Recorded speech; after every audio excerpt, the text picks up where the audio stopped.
a playlist original. Santa's coming to town. Santa! Oh my God! This is Christmas, the season of perpetual hope. We are Santa's elves, building Santa's shelves. Tinsel, not just for decoration. Look what you did, you little jerk. If you look for it, I've got a sneaky feeling you'll find that love actually is all around. This is a full-blown 4-alarm holiday emergency here. We're gonna press on, and we're gonna have the happiest Christmas since Bing Crosby tap danced with Danny Kaye. And when Santa squeezes his fat white down that chimney tonight, he's gonna find the jolliest bunch of holes this side of the nut house. Come on! And I think you're beautiful, and I feel really warm when I am around you, and my tongue swells up.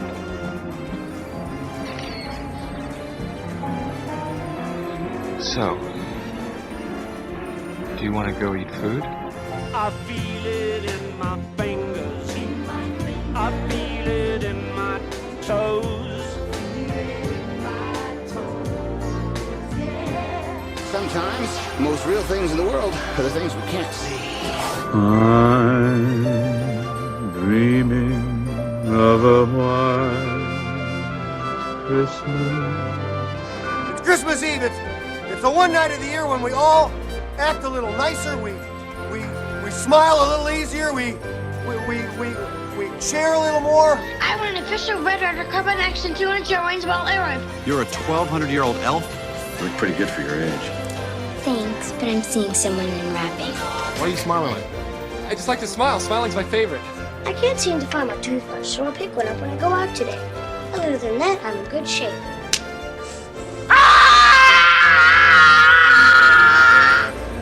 Okay, Dad. Let's do it. Let's go get the kicked out of us by now. Yes! Oh, silent majesty of a winter's morn, clean, cool chill of the holiday air, no soul in his bathrobe, emptying a chemical toilet into my sewer.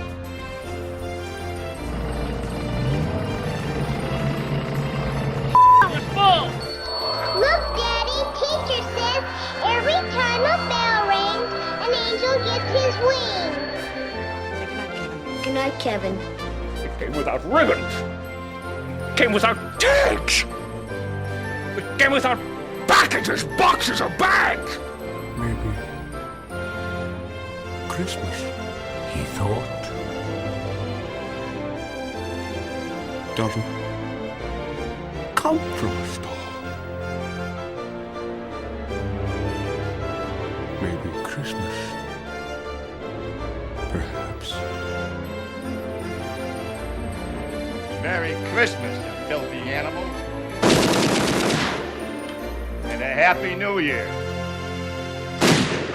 All right, hello everyone, and welcome to another episode of Back to the Blockbuster with your host KS and Jackson. Jackson is not with us today, but to those listening, this is the last week that Jackson will be on his strict school schedule. He actually finishes, I believe, tomorrow, and then he's back with us week after week. So it's been I believe 10 weeks of him doing these classes where we had to get in special guests, or he's just been able to record sporadically. So we're both happy that he'll be back. But in the meantime, I guess will be 2 years since you're on last, almost. Yeah, I think it's been about 2 years.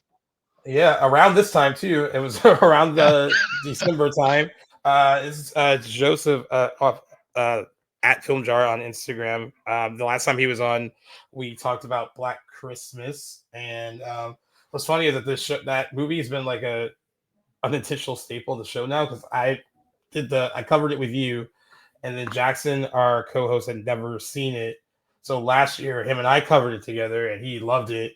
And we're actually covering it again, but in a different way. He hasn't seen the remake. We're gonna watch the 2006 remake and kind of compare the two for him. We're not gonna do the other remake. I was gonna say it's probably for the best. I couldn't stomach that one. So like he's gonna be experiencing that for the first time, and I guess like it's the 50th anniversary of the original this year, so we can bring it up one more time before retiring it. But yeah, how have you been? What have you been up to? I know I know we communicate off and on Insta, but yeah, it's been like 2 years since you were on last. Yeah, no, I still do film reviews and stuff. I'm trying to maybe come up with like a slightly different format, and so that's part of the reason for the hiatus on some reviews. But on top of that, I do soaps now, mopey soapies. I make my own handmade soaps. I should definitely send you some. And then Oh, I nice. stream on Twitch. So I do a lot of video games, and there I do talk about movies a lot too. But primary focus is games. But I got a lot of film enthusiasts that pop in, and so even Yeah. though we'll be playing video games, we still end up talking about movies and stuff. So I'm still out there. Oh, that's really cool. Yeah, and I will take those soaps if you do want to send me on. Oh yeah, happily. Willing to try anything new. And this is also a part of our Merry Bingemas. We started this last year for like covering Christmas movies, some conventional, some unconventional. Jackson doesn't mind Christmas movies. There's some that he doesn't really want to discuss. Love Actually is off limits for Jackson. He won't touch I that feel one. him. I heard, yeah. Maybe actually, you don't like that one either. I swear, one day I'll cover it on the show. Probably won't be this Christmas. So we're doing it again. We just released an episode for the holiday, which is another Christmas movie that I enjoy, and the guy who was on really enjoyed it as well. But we're switching it up for an unconventional choice. When I put this up because I was like, oh, like I really wanted to talk about this movie last year, and couldn't really fit it in. One person wanted to discuss it, and scheduling didn't really work out. So I tried again, and you had some choices. It was this one. You were enthusiastic about this one, and the other one was maybe The Family Stone, but not as enthusiastic as this one comparatively, I guess. No, I love this. Has become a staple of mine every like Christmas since I first saw it. So that's yeah. So the movie we were discussing today is Better Watch Out from 2016. Wikipedia listed as a Christmas psychological horror film. I guess that works. It is a very unconventional Christmas movie, not one that you would watch with your family unless your family is pretty rad and wants to watch unconventional Christmas horror movies. It's directed by Chris Peckover from a script he co-wrote with Zach Kahn. I will say for anyone, I mean, if you're listening to this all the way through and you've seen the movie, great. For those who haven't, I mean, I don't want to encourage anyone not to listen. If you haven't seen the movie, and I don't know if Joseph can attest to this, it is so good to go into this one completely blind, because that's how I went into it when I saw it back in 2016. I really just thought, based on what I did hear about it, that it was just going to be like a basic kind of home invasion Christmas movie. That's the vibe I got. Same. And a little over like midway through, it completely turned itself on its head, and my jaw was on the floor, and was not expecting it to go where it actually went, and I was completely surprised. And like you just said, it's become a part of my annual Christmas movie watching now. I mean, as far as like Christmas horror movies goes, I think it's up there as one of the really good ones. I mean, I know we have Black Christmas and the remake and Silent Night, Deadly Night. I would say I enjoy this one. I guess compared to like Silent Night, Deadly Night, I would pick this one over that in terms of like, just how enjoyable it is, and just how well made and well crafted it is too. Because this was not made for like a ton of money by any means. It's a $3 million budget. But it looks clean. It looks crisp. The acting is on a level that is not like B movie acting. Everyone here is 100% committed to their part. There is some campy stuff in it, but then there's also moments where it gets completely dark and real, and it balances all those things pretty well, I would say. I definitely agree. It's kind of a full circle moment for me, because the first time I watched it, I remember seeing the previews coming out and everyone's like, it's rated R, Home Alone. I was like, that sounds cool. And then I forgot about it. And I was listening to podcasts. I don't remember which one, but they were talking about it. I was like, oh, cool. Maybe if they talk about it and like, it sounds good, I'll force myself to watch it. And like, the first thing they said was like, if you haven't seen this movie, stop right now, and go watch it and come back like in a day. And and I was like, okay, if they're that adamant, sure. I didn't expect any actual twists. I just expected your, like you said, a typical home invasion story. And Yeah. so I went and I watched it, and I was just like, holy, I guess. Yeah, Well, yeah. I mean, yeah. it really is because you can say, yeah, you can talk Yeah. as however you want. It really, I mean, because if I was to give you like the basic plot, guys, it's just like on a quiet suburban street, a babysitter must defend a 12-year-old boy from intruders, only to discover that it's far from a normal home invasion. That is just like bare bones what it Yeah. appears to be. And it really does set itself up to be that pretty well too. I mean, I think I would have accepted it as a standard home invasion Yeah. Christmas thriller and would have totally been cool with it. But it really does turn itself on its head, and and one, it has to do it where you're like, okay, I have to believe this would happen, and then I have to buy it, and they have to sell it, and I have to continue to buy it as the movie goes along. And once it flips and makes that choice, I'm totally invested and believe it. And it's a credit to the really good writing and directing, but also the acting from the two leads. And I know there are other people in the movie too that make appearances and stuff, but it really comes down to Levi Miller, who is I don't know exactly how old he was when he made this. I'm guessing close to the age that maybe he was in the movie. Yeah, I was looking up the cast. I think he's 22 now, and this is what, like 6 to 8 years old. So 2016. yeah, Yeah. so So he yeah, was about he at was the very minimal, what, 14 maybe? He was young. yeah He was very young. early teens, if not preteens. And he's from Australia. I did not know that. So I like think the whole every time I cast see him, is. like the whole cast. So Olivia, I don't I know butcher her last name. Is it Olivia? Is it Hungy? DeJong? I didn't want to totally mess it up, but Oh she's the lead god. who plays Ashley. She is also from Australia and Yeah. 26, only a few years older than Levi Miller is. But yeah, that would be just about right too, because she's supposed to be like high school age babysitting. Yeah. And she, like everyone, I mean, from top to bottom, they are so convincingly good in the movie. And I guess we have to get into spoilers a bit because like the part of the movie, the big part of the movie, is what it turns into. But I do want to ask you, as far as how it begins and how it starts, like how did you enjoy at least the first part of it, where it seemed like it was kind of this a generic like young boy has a crush on his babysitter, she's moving away.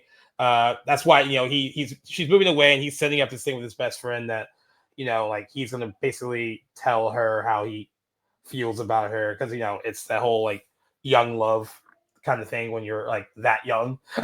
and he thinks he has a shot with someone older than him, and he clearly does it. But she's decided to babysit one last time for the family, and he thinks it's his final chance to kind of get the girl, so to speak. So I did want to ask you, like, what did you think of the setup before it got to the flip? Like with the whole setup and everything, I feel like it really uh I mean, I won't go too much, but like even the very first like interaction with anybody we see, where it's just the kids and that boy like breaks the snowman, like that Yeah. right there, I feel is already kind of like a really big part of just the overall theme of the movie that we can go into like later. But Yeah. the way that they talk about, or not, essentially the way that just all of the characters interact with each other, the husband and the mom, and the what's called Luke and Garrett, the two best friends, the kids, Yeah. just the way everybody like interacts with each other, you kind of feel like maybe you don't necessarily, not so much that you know them, but you you know the archetypes they play, you know what type of people they are, you Yeah. get a good vibe for how everybody is. And I feel like, with just, we don't spend a whole lot of time in that just home invasion portion, or even the like actual introduction portion, Right. but what little we do spend there is just so well written that you kind of know who everybody is and how they act, or so you think, until the twisted Yeah. turns come. Yeah, I agree. So the movie's only 89 minutes, so there isn't a lot of time to really set up and like dive into the characters, but they are so well written and well acted that you do feel like they feel like lived in people, like you know them. Yeah. And his parents feel very detached, and like they're having their own arguments in the movie. They clearly don't really get along per se, and like Virginia Madsen plays his mother, and Patrick Warburton plays the dad, and kind of like fun little cameos of like two actors who are a little bit more well known than the rest of the cast. And you can tell that like you get the impression that that Luke is a bit sheltered because of them. At least that's the impression you're getting. In that, Yeah. and you kind of feel bad for him in a sense because he's so sheltered. That's maybe why he's acting the way that he acts, and and of course, like when the parents leave after leaving him with his babysitter, why he chooses to rebel a little bit. Like he's trying to impress the girl, so he starts drinking like a bottle of champagne, and which I thought was interesting. She continues to let him do it. Like when they're sitting down next to each other on the couch, like she doesn't take it away. Like he's like they're watching a horror movie, and she kind of reprimands him, like basically you're too young to drink, and like try to tell him like that doesn't make you cool, blah blah blah. But she doesn't take it away. Like he sits down next to her on the couch, and it's like pounding a bottle of champagne. When I was rewatching too, I was like, I don't remember her taking it. I don't know why if you're taking it, you're pouring it out, and then you stop halfway through for exactly no reason, and then give it back to the kid because they give it back to him. From it, like it's just that's probably the only quote unquote bad thing, but it fits in perfectly. So it's I was like, that's yeah. I wanted to ask you too because I think she's in an interesting position where it's clear that he has a crush on her and doesn't, this is his, her last time babysitting, and she does that thing that like a lot of older people, I think older people do, especially like girls if they're in that position babysitting, like for boys, if they kind of notice that, they kind of play up the whole like, well, like you're one of the coolest people I know, and like still talks to them like they're a kid, and thinking that'll help, like if I give them some encouragement like that, like that'll kind of soften the blow, but really. Kids like that who have crushes on girls like that don't want to be viewed as kids, and he kind of makes a point to say that a few times, and so I understood that part of it. There's things that she lets him do that when I was watching for this, I was like I don't know if that he lays his hand on her shoulder while they're watching the movie, and I guess that could be perceived as innocent, but then I was like, but no, I'd be like, yo, move. He does move. Yeah. She does move his hand. He puts his hand on her like leg, and she does move that. But she lets him like kind of rest on her and like lay. Like I don't know. I mean, I've never babysat, and I don't really know a lot of girls who have. I don't even know if they would let the young kid their babysit. Like especially if they knew that he might. I mean, I think because she's aware that he has some kind of a crush on her. Like unless she's completely oblivious to it. I feel like she's kind of feeding him a little bit of like false hope or something. Like in a way to make him feel better, but it's not too inappropriate. So I was like, questioning that a bit. But I do like their dynamic. I mean, I do like they have pretty good. We're gonna say chemistry, but they have they really are really good. I wouldn't know what else to call it either. I think chemistry's perfect. They feel like they know each other, and they like. I very much buy the idea of like, oh yeah, this is his longtime babysitter.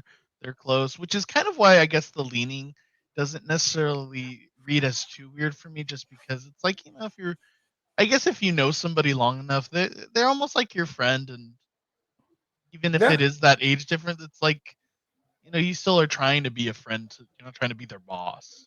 So like I sort of get it, but at the same time, it is very much some foreshadowing of like things to come really. So it's a seemingly normal night of babysitting, other than him trying to make moves on her on occasion every now and then. Really aggressively too. Very, very aggressively.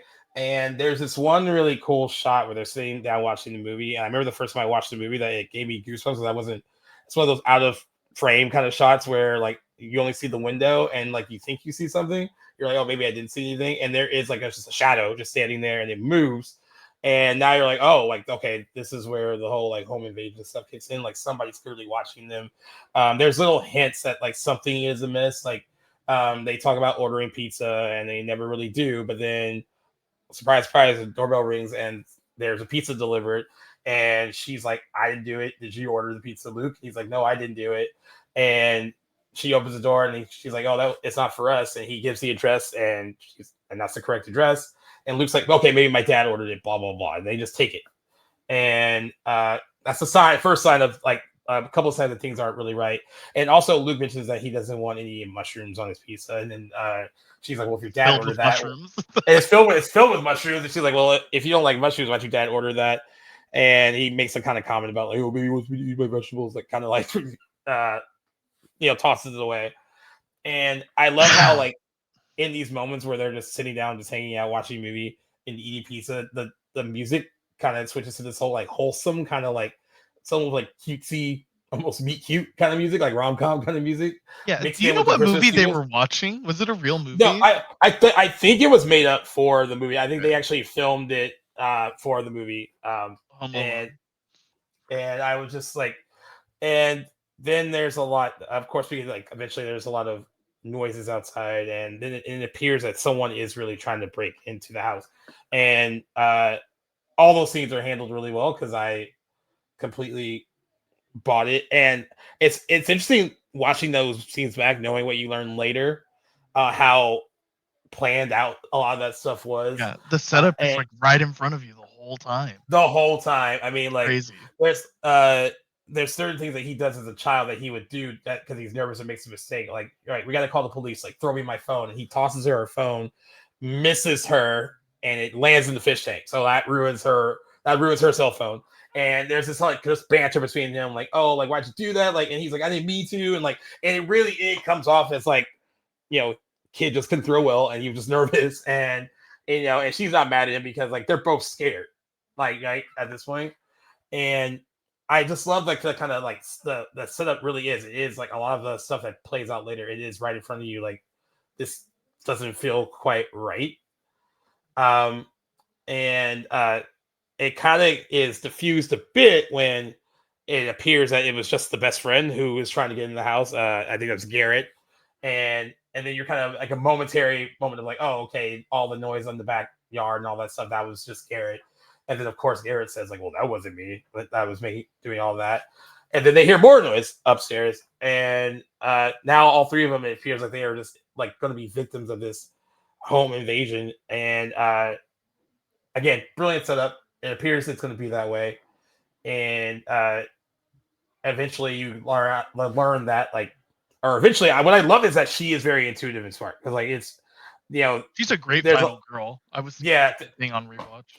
There's a lot of stuff where she is scared, she's fearful, and Luke does things to help her and protect her. And like he kind of mentions like, I just gotta get my dad's gun and we'll be okay. He's trying to be like a man and protect her, right? And it comes off so genuine until they're hiding in the closet and she sees what is supposed to be like the figure of the man walking through the room and realizes that the mask that the figure is wearing is one of Luke's masks. And then she puts it together that this is just one giant like prank set up between Luke and his friend Garrett, and to basically set up to scare her so Luke can like save her and protect her.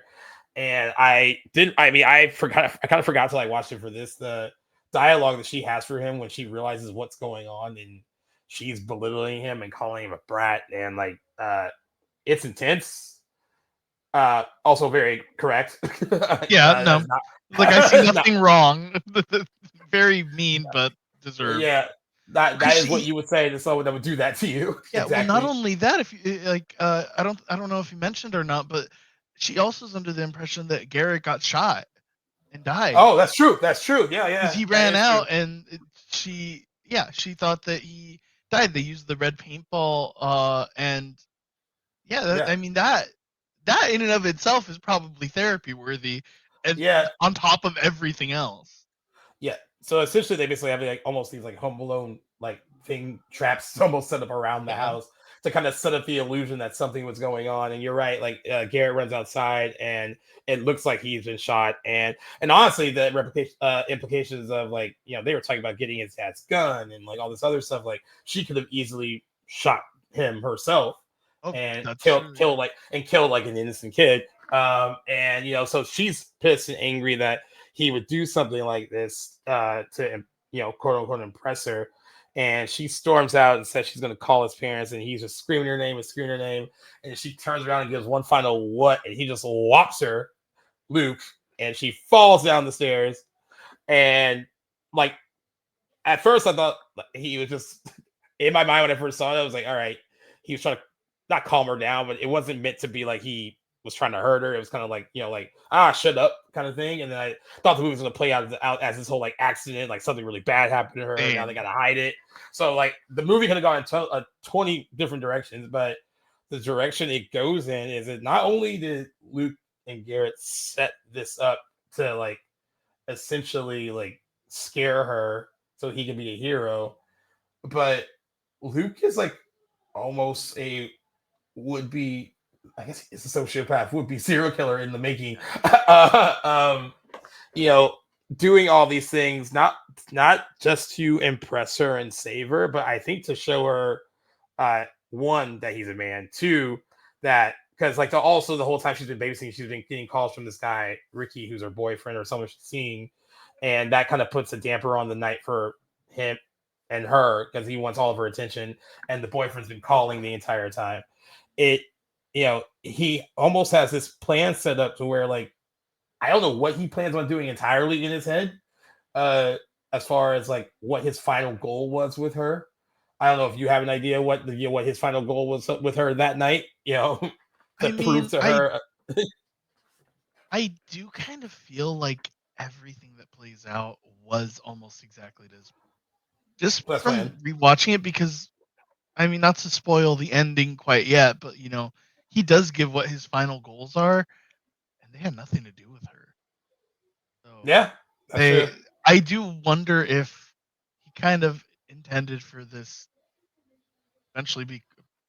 I guess it's not the craziest body count, but for a little kid, yeah, body count. So like, I think too. I think you might be right too. I think a lot of this has very little to do with her. I think he does again still have the crush on her, and he like wants to prove himself to her.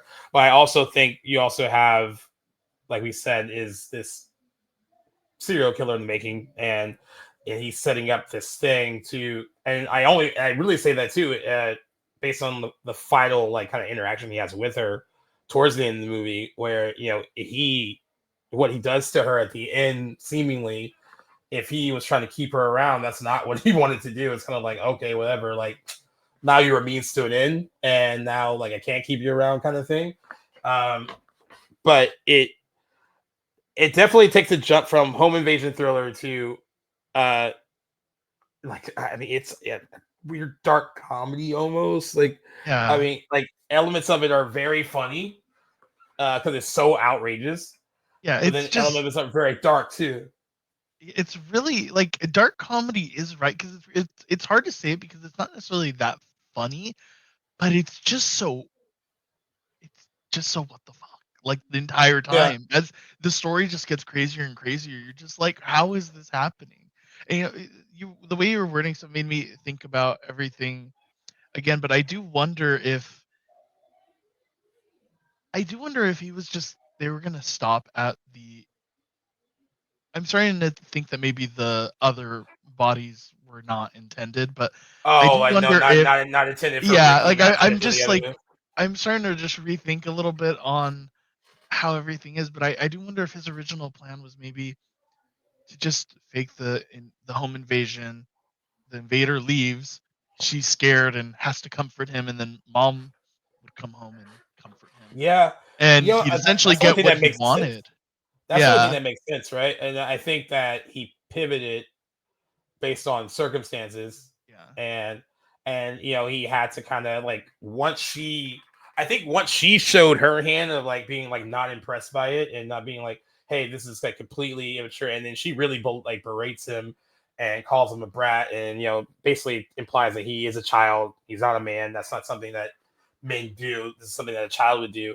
I think that's when he did pivot to something else. And so I'm with you. I think the original plan was just to do the home invasion, scare her. His probably, because he is a child, would think that like, oh, like she'd be grateful for me helping her. He might have even would have taken Garrett out in the process. That could have been part of his original plan if he needed to. Yeah. Like I'm trying to figure out best friend. how it would work with Garrett, but that might be thinking a little too deeply. That's one of those like film sins or something. Yeah. I was like, that might be a little bit of a fuzzy part of the plan, but I guess this is a good time to, if you want to talk about Levi Miller's performance, which goes all over the place, but all over the place in a good way. oh yeah. What did you think of him? And I mean, I was thoroughly impressed. I don't think I've ever seen him in anything since. I've never really sought him out in anything else.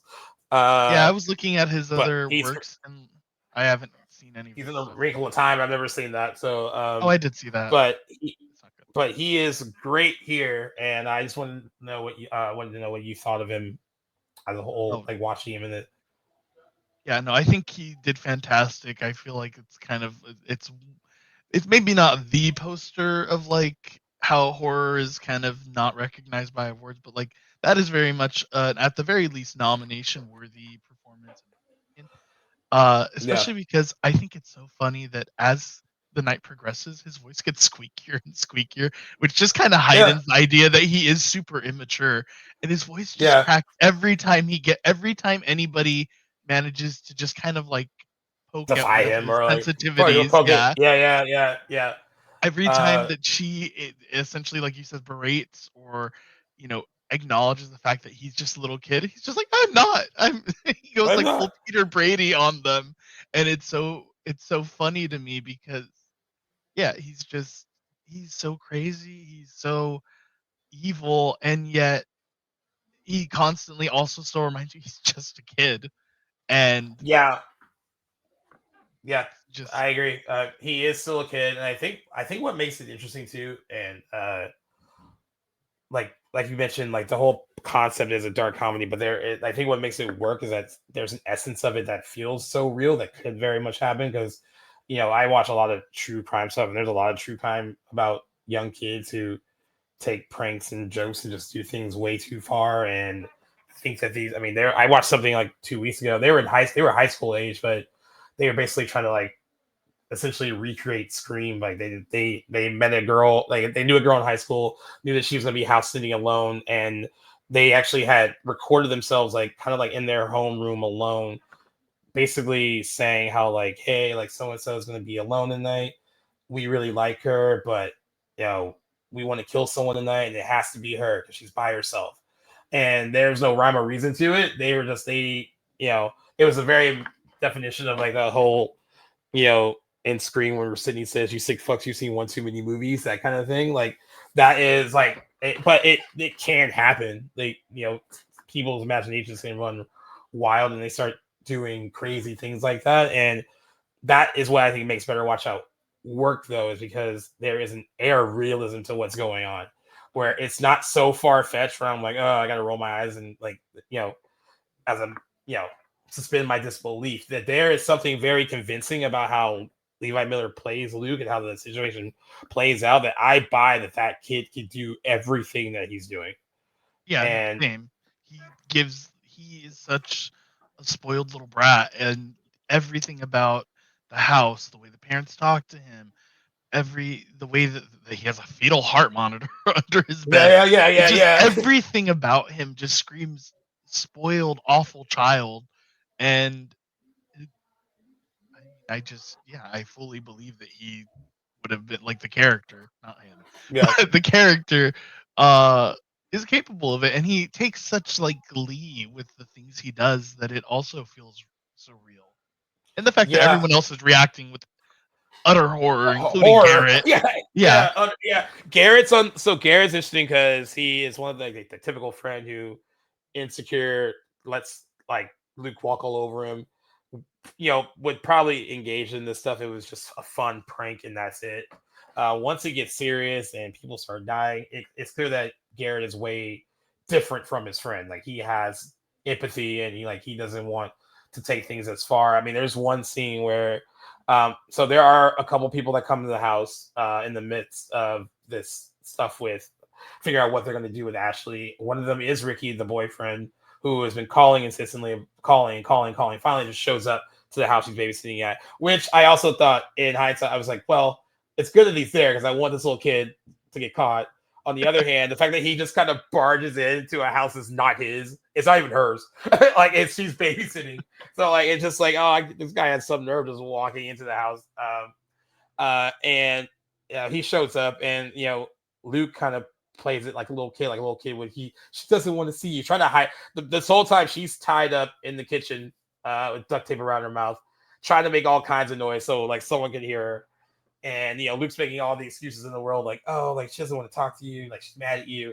And then he says something about her having cramps, like menstrual cramps, and she doesn't want to talk to you. Like, and then you can tell that like Luke just kind of mentioned that because he heard adult like women, like the thing that scares off like so many people.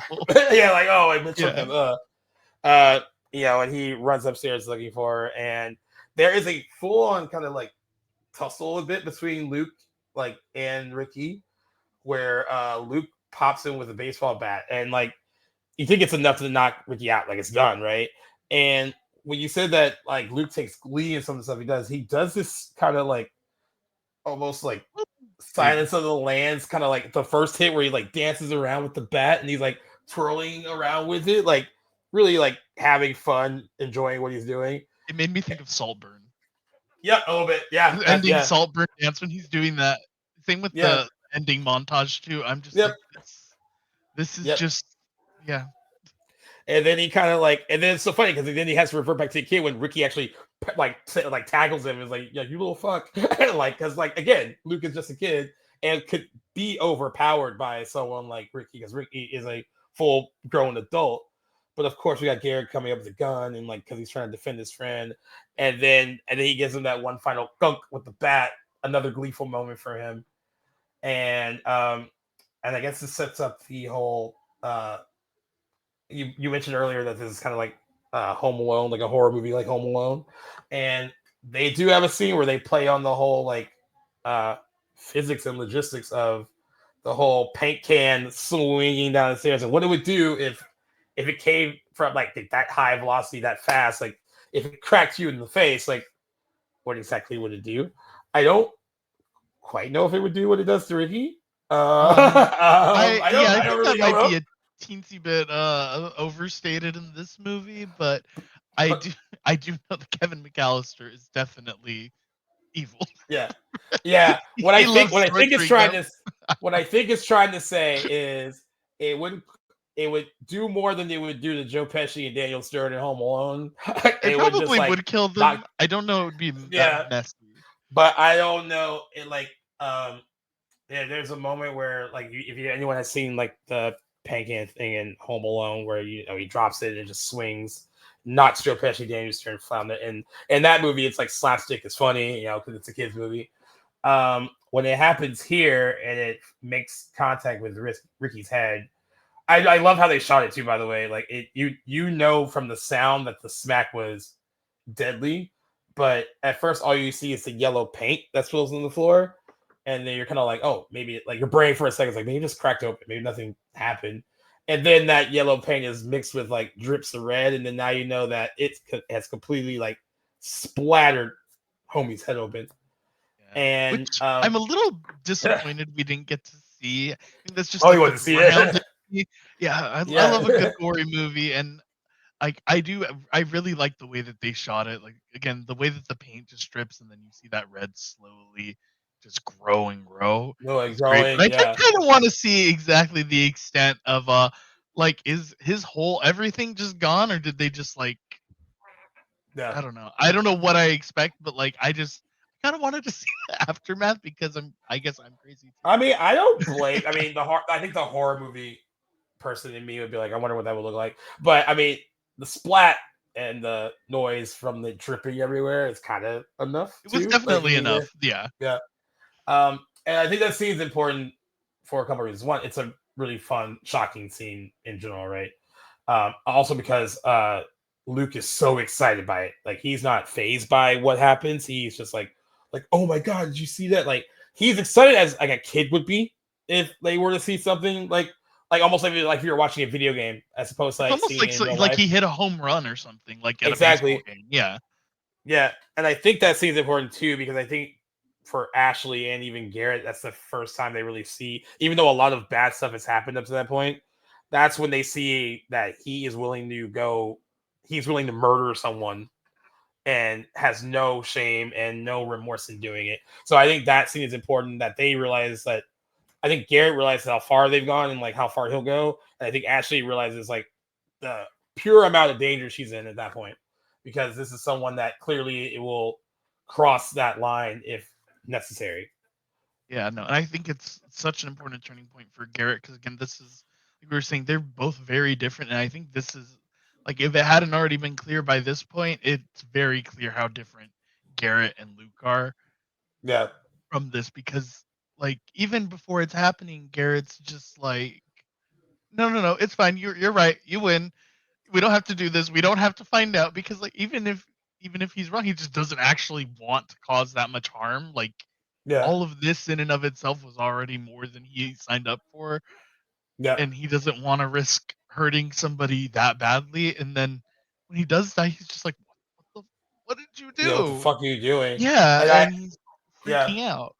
and I'm glad that like when I said like the movie has real moments, I'm glad that they have Garrett like questioning it. Like, you didn't have to kill him. Like, why did you have to kill him? And that really, you really do need to have that to set up that there are two key differences between the two of them. And it also sets up like both of them are kids. Like, like Garrett, like, this is something if it was pitched to him by his friend, like, oh, this is just a game and it's supposed to be fun. And that kind of thing happens to kids sometimes when they engage in something and it goes too far and then suddenly it's like, oh, we've stepped into adult territory and we're no longer playing like children's games anymore. And I think that was important to show. I also think that's when he kind of take turns on him entire. I mean, if he didn't turn on him when he found out that what did Ashley said he killed his hamster like on purpose. It wasn't Which or I like was gonna how say is definitely well. oh how he cried. Oh, he said he accidentally killed Garrett's Yeah, and then he hamster. cried. And then he cried, and then he just kind of like sniffs Ashley's like hair and inside her face, and he's like, it basically was like, it wasn't an accident. So just to show how crazy he is, right? Which I mean, that is what a lot of serial killers. Serial killers, that's how do. they start. They like to torture the small animals, and Yeah, Luke. I'm very curious as to what the director and writer have as like after this movie. Like, obviously, we're not. I don't think we're getting a sequel, but I'm curious as to what Luke's future. I'm curious too, based on how everything wraps. I mean, I do love how it wraps up. I know we'll get there in a little bit, but I'm curious. Like, it's one of those movies when it ends, I was like, I kind of want to know like what a further outcome would be. Yeah. After it's over. It also does something I think really interesting because the second visitor to come to the house is played by Craig Montgomery, who people might remember from Stranger Things. I think he only is in this one scene. He did it as a favor because he's friends with the director, so he came in and did this one little short thing, playing another one of Ashley's like I don't know boyfriends, guys that ex-boyfriend, ex-boyfriend. Ashley's got a lot of dudes in her life. Well, like every final girl, she's a virgin, and he tried to sully her name apparently, which is why up. And it's a very short part. Also, he's from Australia too. I didn't realize he was as well. It's a very short part, but he plays like the douchey, like when he's going over in the car about how to talk to her, basically like how to like engage with her. I was dying because I unfortunately know people like that in real life that who act like that sometimes. Yeah, you guys remember him from Stranger Things. He's also in that Power Rangers movie from 2017 that some of you did not see, and I'm still mad you guys have not seen it because we never got a sequel to it.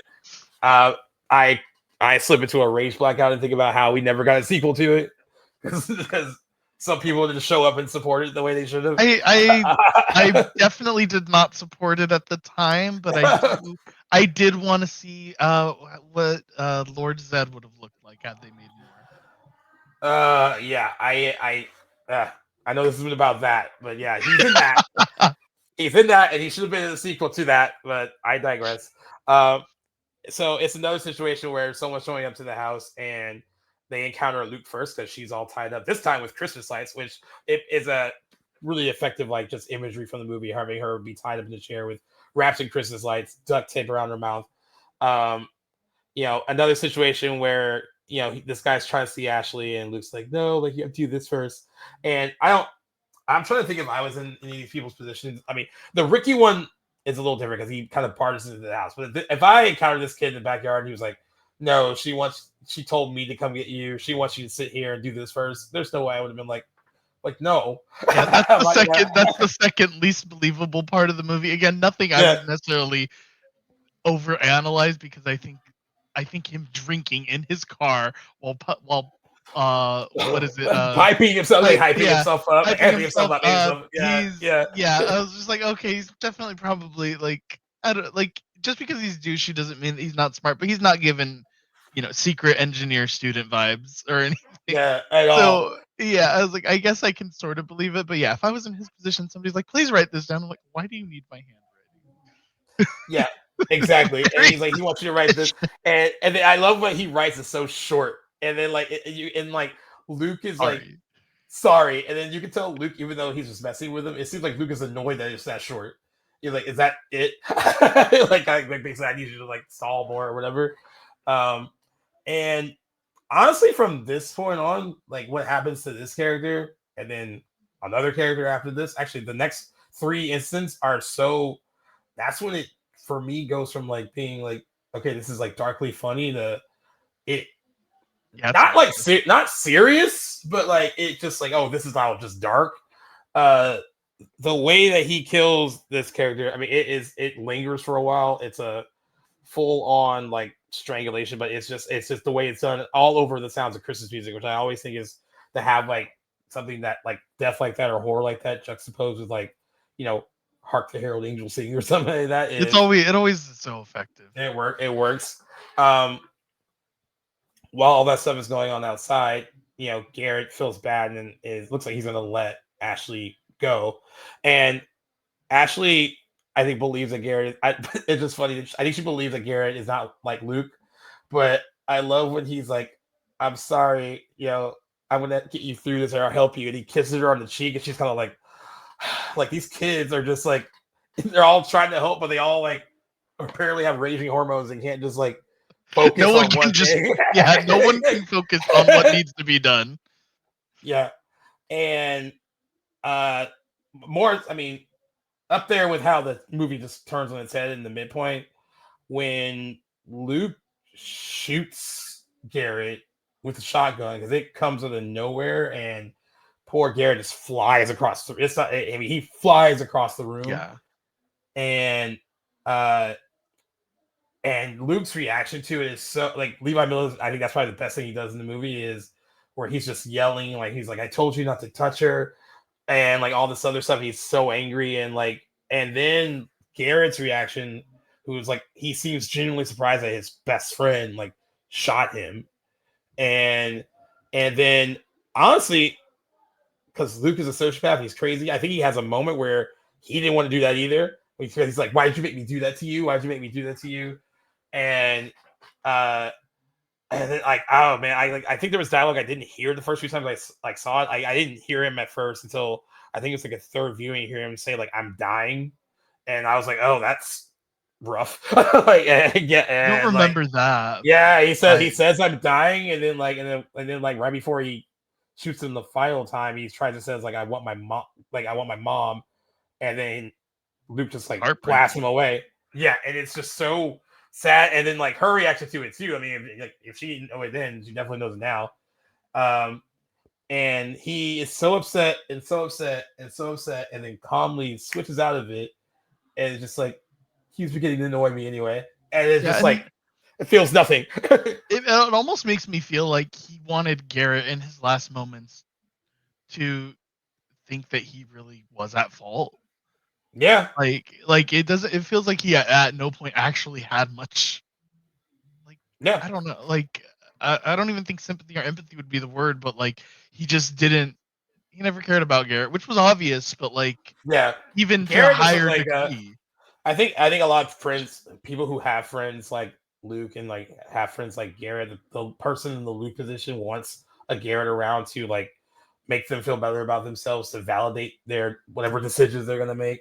And that's the only reason why he's around. And then like And then I think Garrett feels important by being friends with Luke because he feels like he's doing something when Luke makes it feel like he's accomplishing something, but really, Luke is saying and doing all the things that are necessary in order to kind of keep Garrett in line. And Garrett is too immature and insecure to realize like what that relationship is and what that relationship really is, because it really runs like no deeper than that. They essentially, like, I won't say that they're using each other, because I feel like Garrett just wants a friend. I think Luke is the main one using him, and Garrett is just willing to accept scraps so they make him feel better and about himself. But the way both those actors play that, you can just tell that Garrett is legitimately shocked that his friend shot him, and then when it's over, the fact that Luke, after having an outburst of "why did you make me do that," and then just snaps out of it and just like kind of is like about it. That's when you really, like this guy is a serial killer in the making. He has no empathy for anyone. He has no empathy for anyone but himself. Like whatsoever. Yeah, no, he is. That is, I think it really is like a testament to like Levi Miller's acting chops, because like that, he really does just go from such a heightened emotion and just it's like the moment he's done, he's like unseen, and it's just like it's just such a quick change, and it still feels like in character. It feels like, I don't. It's weird because everything in retrospect, like when upon rewatch, I feel like this movie really does benefit from rewatches, It because does, yeah. you can see how crazy he is and how evil he is, and Even just but every time the whole movie, you're just like every little thing he does is shocking because it just doesn't seem like it's ever going there, and it does. Yeah.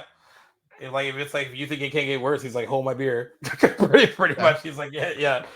I mean, and I think you're right. I think it does benefit from rewatches, because even the stuff in the beginning where it's supposed to be played more innocent and you're not supposed to know what's going on. Once you have that knowledge of who he is after watching it the first time, you really do pick up different things from the start of the movie that are clear indications of where he's going later in the movie.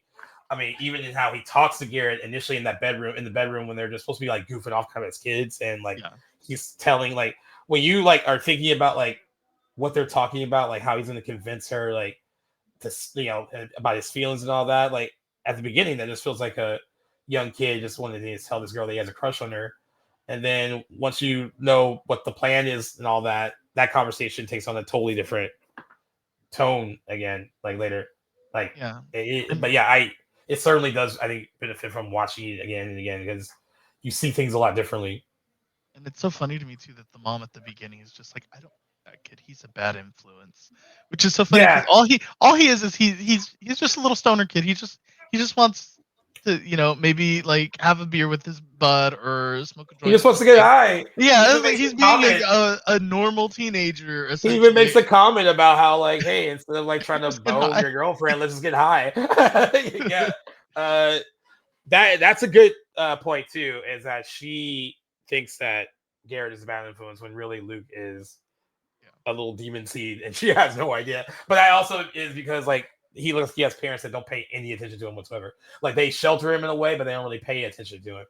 And that they have no idea what's going on in their kids' head. I mean, there's a much deeper psychological movie here than like that they don't have to give you time to like go into. But that's part of the reason why I was really excited to do this, because there's so much Freudian stuff. There's a lot that we can talk about. Yeah, but I know we'll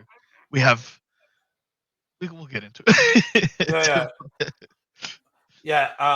And I mean, I guess ultimately, like we were talking about, like what he ends up doing with her.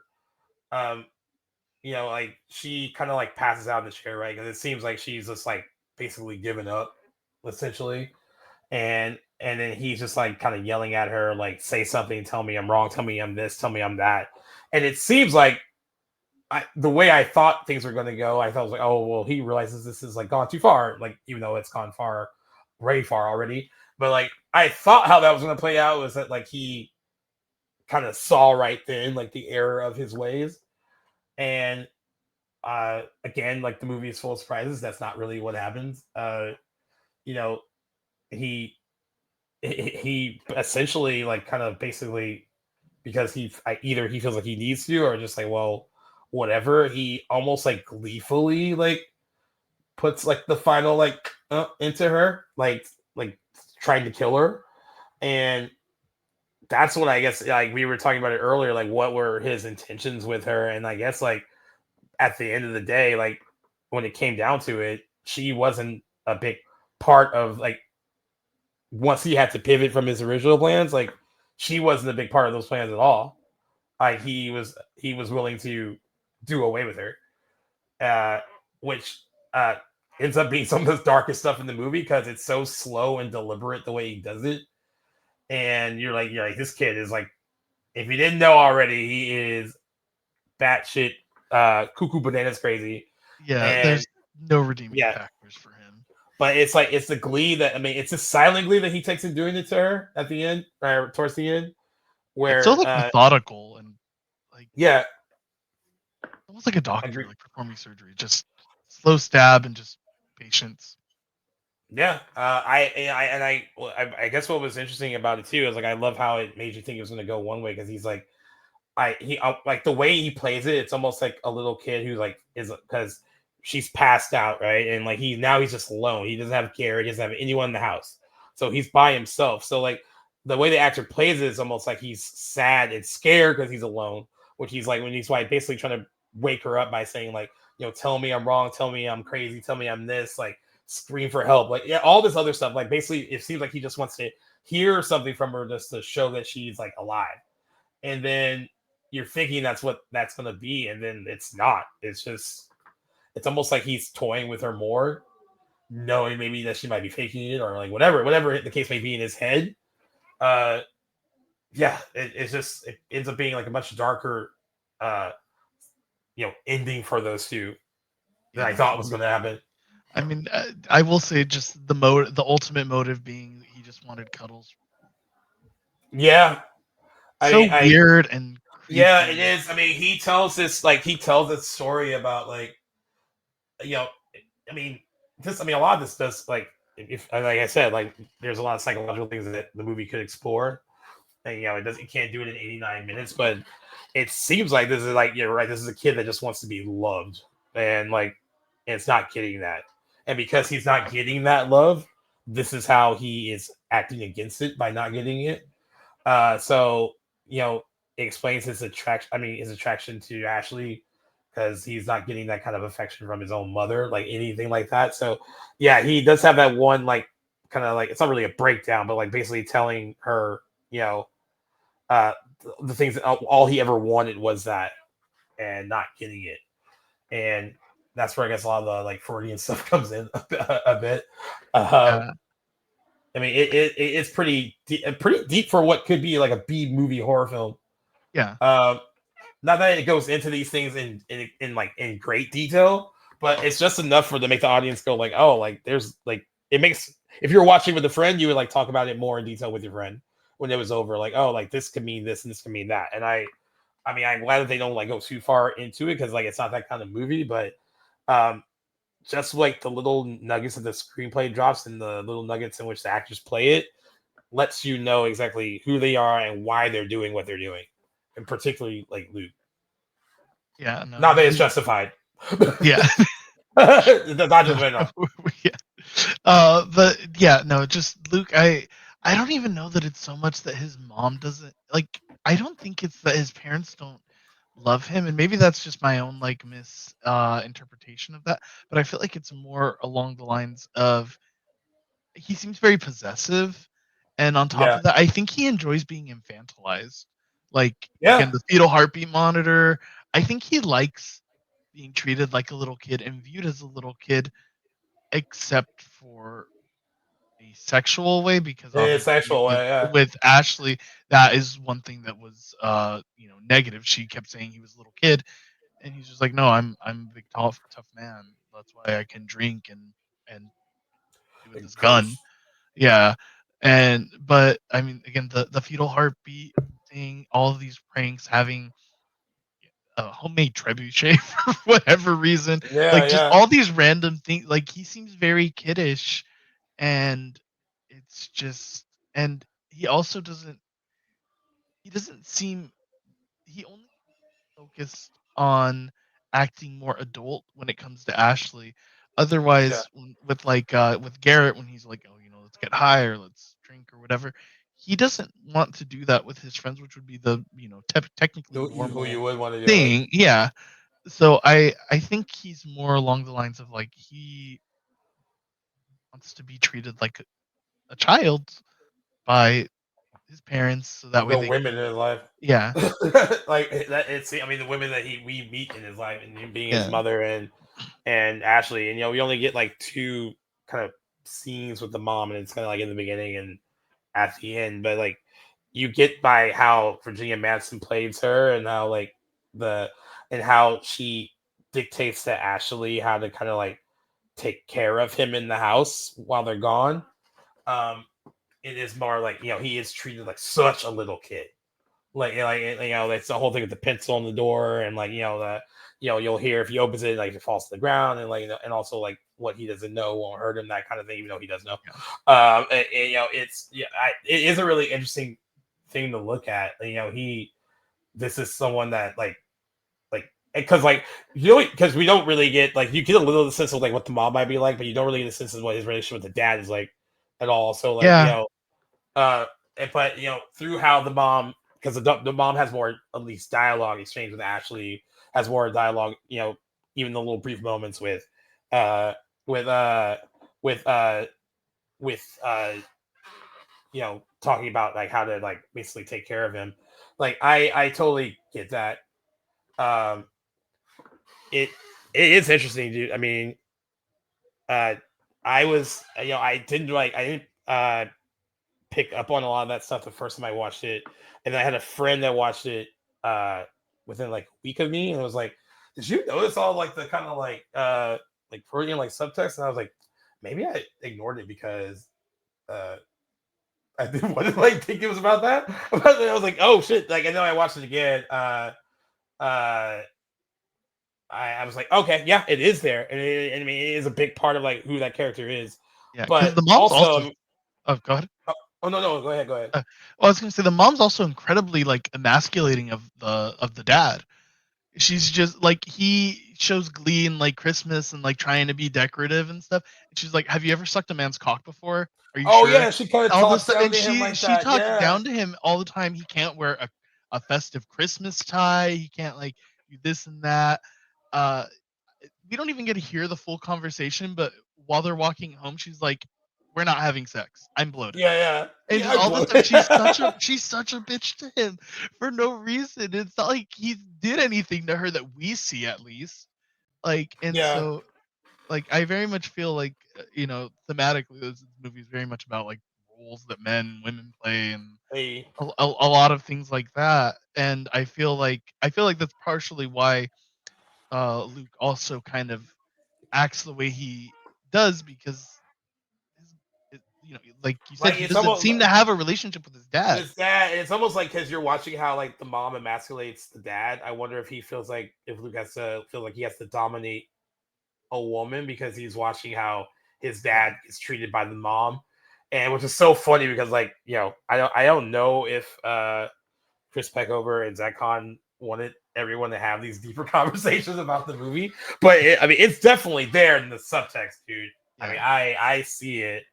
Yeah, And I feel like they might have, just because, like I said, that open when we were talking about the opening scene, it starts off literally with a girl building a snowman and a boy beating it up or yeah. destroying it. Yeah, Yeah. and like so, I do feel like even maybe it's not as deep as like, oh, let's insert this Freudian stuff, but I do feel like that is kind of the overall theme, is essentially just like women being mistreated by men and women mistreating men also. Exactly. Yeah. Exactly.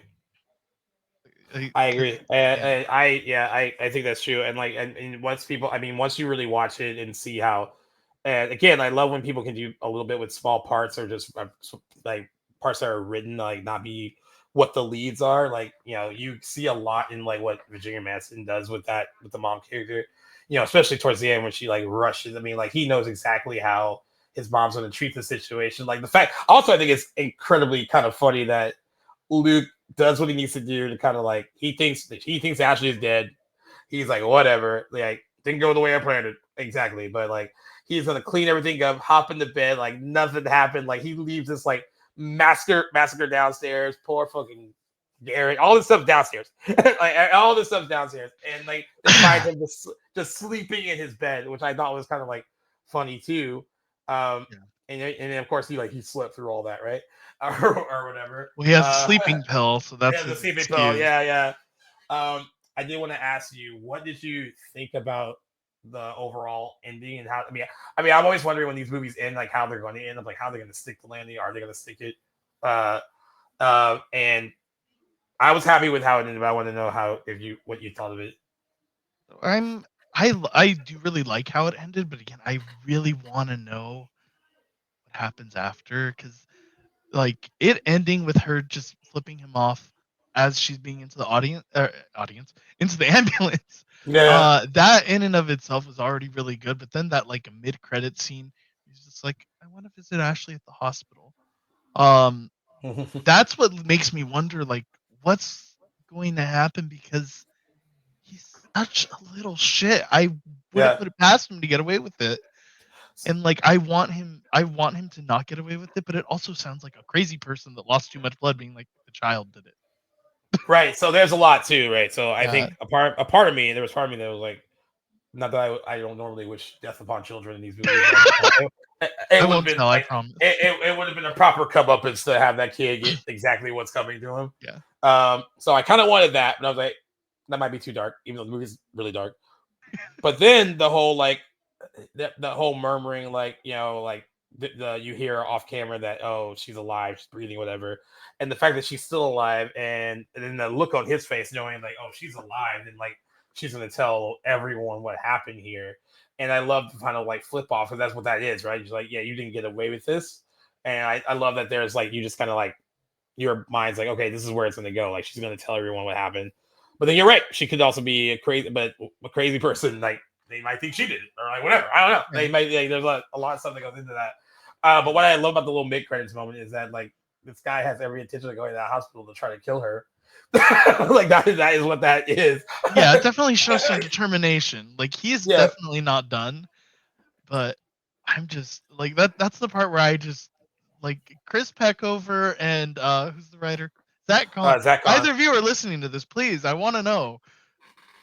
Does Luke succeed or does Ashley? They're pretty good about engaging with people on like Instagram and stuff. So like when this episode comes out, I'll be like, can you ask a question for us? Since there's no sequel and we're not probably not going to get one. I mean, I do like. I think it works for what the movie is though. Like it's like a good like kind of like it. You kind of read the lines like, oh yeah, he is going to get his comeuppance somehow. But I love the mid-credit scenes like I like how it leaves it open both ways. Ultimately, I feel like it ends up being like in Scream 4 at the end with the ending battle between Sydney and the killer in the hospital. That's the vibes I feel would end up happening off screen. Is like they're having that type of fight. I just don't know who comes out on top. Yeah, but exactly. I either way, I am very happy with how it ended. I think it ends on a very strong note. Yeah, I agree too. Yeah, and honestly, to put it back full circle, kind of reminds me of Black Christmas with the ending. The whole like everything's still out there. Everything's still out there because you had the one bit of dialogue like the killer makes a phone call after like every murder, and then the way it ends with and you only have Jess as like the lone survivor, and the way it ends with the phone ringing after that final like Agnes and Speed Billy. Yeah, the insinuation with the phone ringing is like, oh, did he get Jess? If that's what we're to believe, right? I love the ambiguity of it, and like when Jackson watched it for us last year, that movie, he liked that too. That it didn't really tell you exactly what happened, and we went back and forth about what that ending meant. I get the impression that, especially since they were dumb and left her in the room alone, I will never get over that. That Jess is probably dead. But I do love the ambiguity. I do like the ambiguity of it, of both movies' endings, like where it's like, oh, you can take it one way or the other. and I think that really works. And I Yeah. will say, I know we didn't talk about much Christmas stuff with this movie. There's a lot of Christmas imagery. It feels very much like a Christmas movie. There's a lot of Christmas music in it. The look of the movie, as far as like the brightness and vitality of it, like in the home, feels very Christmassy. And then like the few scenes that we get outside too are very much like that as well.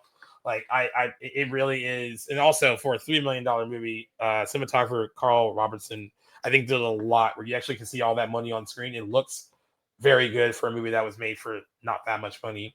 Not to mention a snow movie in Australia is just crazy. Yeah, exactly. So I know like, that's everything all, looks so good. Yeah, it looks like it was made here. First of all, it was shot in Sydney, Australia, and it looks like it was shot in like Middle America. So like, I mean, good for them. It really does. It really does get the Christmas vibes, and I think if you don't have it on your unconventional Christmas movie list, it should be on it. Oh, definitely. It definitely should. Yeah, what were you gonna say? Oh no, just I streamed it on my Twitch channel last year. I would do for Christmas time because it was on Tubi, so it like kind of fell in a gray area of like it's okay because there's ads in the middle of it. Yeah. So I streamed it, and yeah, it was just funny seeing everyone's reaction at the end because everybody was like, "They're Australian." I hate that child. Like it was like this whole conversation, but it was just everybody always shocked by how Australian the cast is because you can't tell the Australian setting. And then you can't tell where it's shot either. Like it looks like it's Middle America, dude. And then also just everyone's surprised that there could be a child that you hate so much in the movie. You want him dead. You really do want him dead. Yeah. Even though how wrong it is. And if you guys were wondering if this is a B movie horror film, it has an 89% on Rotten Tomatoes. It was really well received critically. And I think if he's passing here, I think it kind of gains a bit of a cult status. Don't know quite where it's at now. I think it still needs a few more years to really get it fully. But I think with each passing like year around this time, like people discover it. I see it shouted out a bit more on Instagram and TikTok and stuff a bit more since it's come out. It deserves to be up there as far as like the Christmas horror movies go. It is a really solid movie, and like I said, 89 lean minutes, but it really offers up a lot of questions about the characters and the psychology of the characters, and if you don't want to go that deep, it's also just a fun movie. It goes to some really fun places and features some really standout performances, and I think everyone will enjoy that uniformly. I think.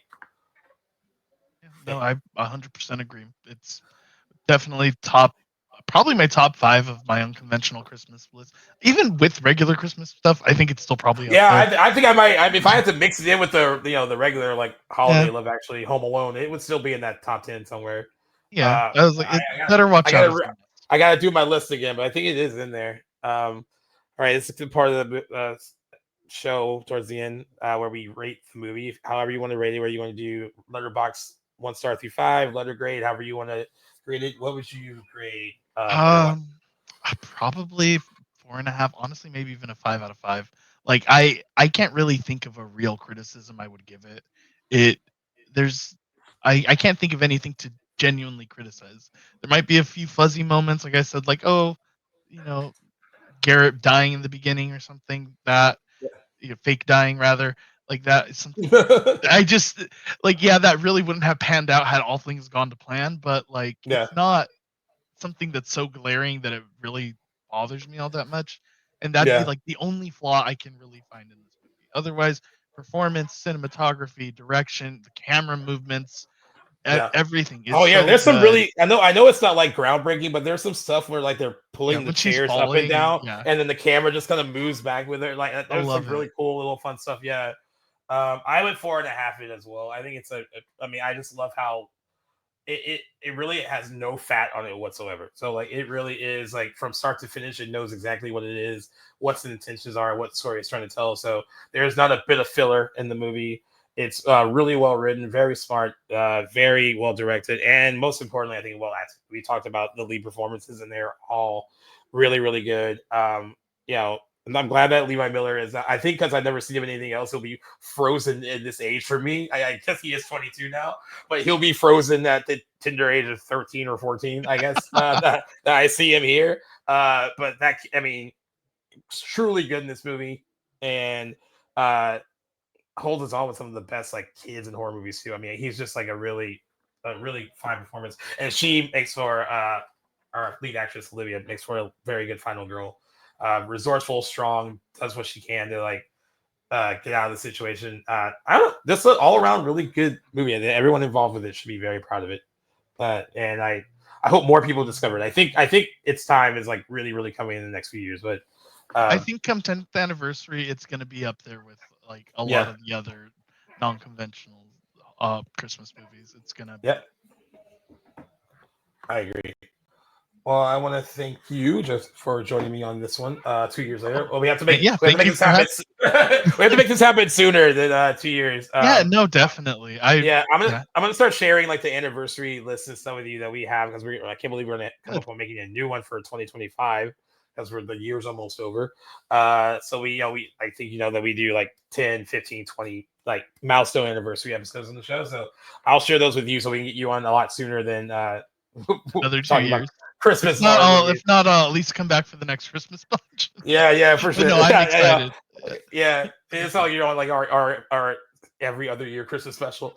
And of course, I'll link to your Instagram page so they can find you on Instagram. Anyone wants to follow you at Film Jar for some good movie insights and keep up with you on however you plan on expanding that. I know you said that you're taking a break to kind of reevaluate, but at least they'll be able to see that progress and see what you do next. So that's also pretty exciting. And like I said, we'll make it a lot sooner than 2 years. I promise. We got to get you on with Jackson too. I think that's another one. Like now you got to be on with like the other co-hosts in the show. That will be a good one. Every guest I've had on during his break, because they listen to the show, they're like, "Oh man, is Jackson going to be on?" Like, no, he's not on today. But that won't be the case anymore. He'll be back full time. So we got to get you on with him as well. And as always, if you want to listen to Back of the Blog Western, you can find us on Apple Podcasts, Good Pod, Spotify, Overcast, wherever you listen to podcasts. But if you don't necessarily like those, you want to try something new, our podcast network does have a listening app, the Playlist Studio app. You can get in the iOS store or Google Play Store. We like to take care of them because they take care of us. They do all the heavy lifting by editing the show and getting it out on time. So thank you for that. You can also subscribe to our YouTube channel, and we'll be building up a lot more in the new year. So subscribe and look out for all the content that we'll be talking there very soon. Merry Bingemas will continue with at least one or two more Christmas episodes after this. So look forward to that, and look forward to a couple of anniversary episodes as we close out the year. I just did the Talented Mr. Ripley with my buddy JC, so that was a lot of fun.